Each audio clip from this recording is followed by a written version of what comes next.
सेबी का नोटिफिकेशन कल देर रात यहाँ पर आया है।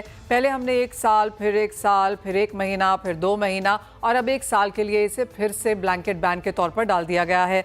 काफ़ी सारी रिप्रेजेंटेशंस हमने ट्रेड की तरफ से, एक्सचेंजेस, पार्टिसिपेंट्स, एसोसिएशंस की तरफ से यहाँ पर जाते हुए देखी हैं, लेकिन क्लियरली सरकार अभी भी इससे बहुत ज़्यादा टेकन इन नहीं है, कन्विंस नहीं है और इसीलिए हमने ये बात होते हुए देखी है।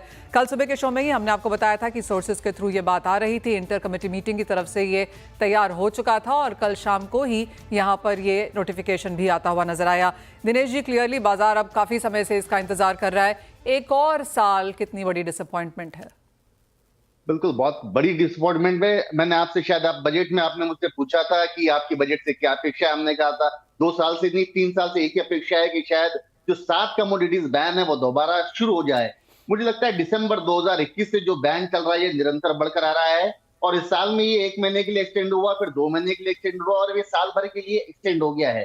तो अब जो आशाएं थी कि शायद ये बैन खुल सकता है, वो आशाएं बिल्कुल परास्त हो गई है और मुझे नहीं लगता है कि अभी आने वाले समय में भी आने की कोई संभावना है, क्योंकि चना अगर हम देखते हैं तो एमएसपी के नीचे है। हम पल्सेस के कोई भी आइटम देख लीजिए आप, मैक्सिमम एमएसपी के नीचे है। सरसों भी रीजनेबल रेट पर है, सोयाबीन तो बहुत ज्यादा एमएसपी के नीचे है और एडिबल ऑयल सेक्टर के लिए कोई ऐसा टूल नहीं है जहां पर वो अपनी पोजीशन हेज कर सके या एक बेंचमार्क के तौर पर किसी को भाव को देख सके।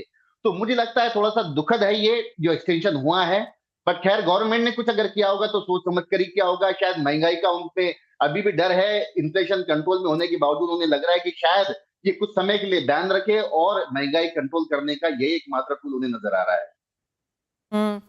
किशोर, क्लियरली जब से ये बैन लगता हुआ नजर आया है हमने देखा है कि एक्सचेंज में यहाँ पर वॉल्यूम्स कम हुई हैं, पार्टिसिपेशन कमज़ोर है, लोगों के कॉन्फिडेंस को भी हमने बहुत शेक आउट होते हुए देखा है यहाँ पर। जैसे दिनेश जी ने कहा, इन्फ्लेशन कंसर्न्स एक चीज़ है यहाँ पर।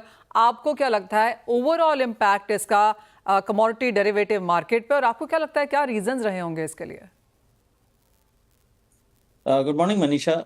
I think overall commodity derivative market अभी जो फिलहाल के लिए जो चल रहे हैं, which is mostly based on non agricultural commodities, specially energy which is leading the pack and खास करके बिकॉज नॉन डिलीवरेबल है और नॉन प्राइस डिस्कवरी। इंडिया का कुछ खास इसमें रोल नहीं है जहाँ पे प्राइस डिस्कवरी है। आई थिंक हम as a government, as a policy body और एवरीथिंग कि वी आर नॉट, मतलब मैं ये बोल सकता हूँ एटलीस्ट कि हम वो रिस्क लेने के लिए तैयार नहीं है कि मार्केट किस दिशा में चल सकता है। तो थोड़ा आई थिंक उसके लिए एक ब्रॉड पॉलिसी बनना बाकी है। मैं शायद I think rather than regulator, actually government की तरफ से, फेडरल गवर्नमेंट की तरफ से स्पेशली आपको ब्रॉड एग्रीकल्चरल पॉलिसी जो है कि कैसे ओवरऑल एग्रीकल्चरल पॉलिसी का प्राइस रिस्क मैनेजमेंट होना चाहिए, ओवरऑल इस मार्केट को कैसे डेवलप करना चाहिए, उसमें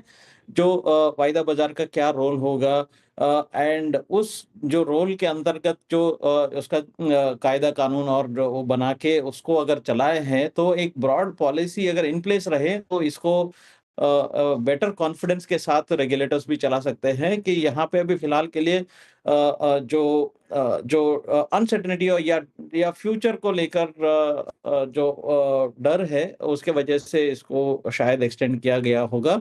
and in the absence of actually broader policy ये बहुत डिफिकल्ट भी हो जाता है कि इसको कैसे चलाए हैं और क्या कायदा कानून होना चाहिए, इसको कैसे रेगुलेट करें।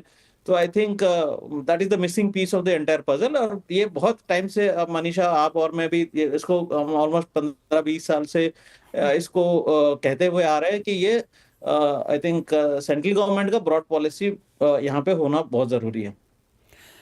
वेल एब्सोल्युटली, जी हाँ, जैसे आपने कहा किशोर, आई थिंक 2003 से जब ये यहाँ पर शुरू हुआ था तभी से हम ये बात कर रहे हैं कि एक पॉलिसी चाहिए। तभी से हमने देखा था काफ़ी सारी कमोडिटीज सस्पेंडेड, ब्रॉड बैक और काफ़ी हद तक एक जो एग्रीकल्चर कमोडिटी का जो सेगमेंट है, एक जो ये सेक्टर है, दिनेश जी आप कहेंगे काफ़ी हिला हुआ है। ना लोग आना चाहते हैं इसमें, ना ट्रेड करना चाहते हैं। एक जैसे किशोर कह रहे हैं, एक ब्रॉडर पॉलिसी जब तक यहाँ पर नहीं बनेगी तब तक बहुत मुश्किल है यहाँ पर काम करना। बिल्कुल सही है मनीषा जी। मतलब अगर आप इक्विटी मार्केट देखते हो तो वहां पे 5500-5600, मेरे हिसाब से 6000 स्क्रिप्ट है जहां पर आप वॉल्यूम कर सकते हो, ट्रेड कर सकते हो। और यहाँ अगर आप देखो तो बस स्पाइसेस है और वार गम सीड और कैस्टर, मतलब एक गिनी चुनी कमोडिटीज है जहां पर ट्रेड होता है। तो पार्टिसिपेशन बिल्कुल कम ही है और मुझे लगता है कि अनलेस एंड अनटिल कोई नई कमोडिटीज उसमें आती है, जो अगर आप सीबोर्ड देख लो, इंटरनेशनल कोई भी मार्केट देख लो, वहां पर कॉटन के अच्छे ट्रेड होते हैं, ऑयल सीड सेक्टर में काफी अच्छा ट्रेड होता है, व्हीट में ट्रेड होता है, वहां पर बार्ली में ट्रेड होता है, जो हमारे यहाँ सब मिसिंग फैक्टर्स है। और मुझे लगता है कि अगर यूं ही रहा तो यहाँ पर वॉल्यूम धीरे धीरे खत्म हो जाएंगे, डिलीवरी बेस्ड काम खत्म हो जाएगा, और जितना भी एम्प्लॉयमेंट इस सेक्टर से जुड़ा है, मुझे लगता है एनसीडेक्स की ऑलरेडी काफी मेंबरशिप सरेंडर हो चुकी है, और अब इस कदम से मुझे लगता है आने वाले समय में और भी ज्यादा सरेंडर होने की संभावना है, तो एम्प्लॉयमेंट में भी कुछ ना कुछ हद तक इससे जरूर प्रभाव पड़ेगा। किशोर, एक फाइनल सवाल इस सब्जेक्ट पे, और ऐसा नहीं है कि वर्ल्ड ओवर हम डेरिवेटिव्स को बहुत स्ट्रांग होता हुआ देखते नहीं हैं, क्योंकि काफ़ी हद तक इंडियन मार्केट्स यहाँ पर Dalian exchange, CBOT, CME, Chinese markets, even European markets for some of these commodities जैसे कोको, ककाओ, कोको, कॉफ़ी वगैरह के लिए, इंडियन मार्केट्स में क्या वहाँ से कोई लर्निंग आ सकती है?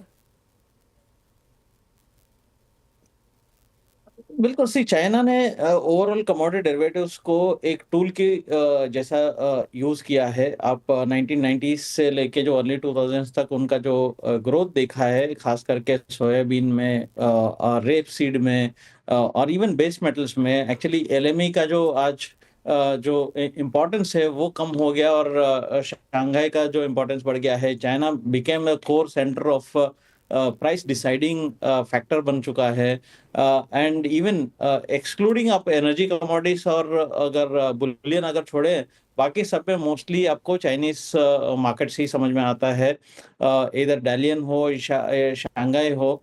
I think they became the benchmark pricing, and even to some extent actually global, some of the global markets को भी चाइनीज इन्वेस्टमेंट्स के थ्रू इन लोग क्या बोलते हैं कि उनका कंट्रोल में, या कहीं ना कहीं उनके जो इकोनॉमी में, ब्रॉडर इकोनॉमी में इन लोग ने इसको इंटीग्रेट करने की कोशिश किया, और इसमें बहुत बड़ा रोल है जो चाइनीज ग्रोथ में। बिकॉज आप मैन्युफैक्चरिंग सेक्टर चलाना चाहता है, या कोई भी फूड इंडस्ट्री चलाना चाहे, कोई लॉन्ग टर्म आप इन्वेस्टमेंट करना चाहता है, तो वहां पे एक है कि आपको पॉलिसी सर्टेनिटी चाहिए, दूसरा है कि आपको प्राइस सर्टेनिटी चाहिए। सो आई थिंक हम अभी स्टेबल गवर्नमेंट्स के थ्रू पॉलिसी सर्टेनिटी दे रहा है, बट प्राइस सर्टेनिटी नहीं दे पाएंगे।